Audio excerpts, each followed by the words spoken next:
नमस्कार मित्रांनो, मी सय्यद बियाकर काम परिसर न्यूज चॅनलमध्ये आपले हार्दिक स्वागत आहे. आमच्या थंडीचे दिवस सुरू झाले आहे. थंडीमध्ये पौष्टिक मेथीचे लाडू बनवण्याची सर्वत्र लगबग सुरू आहे.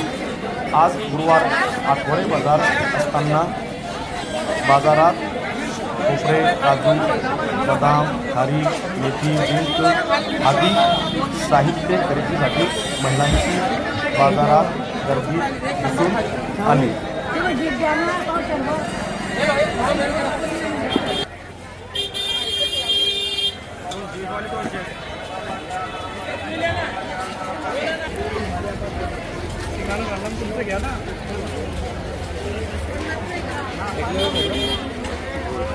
काय पाहिजे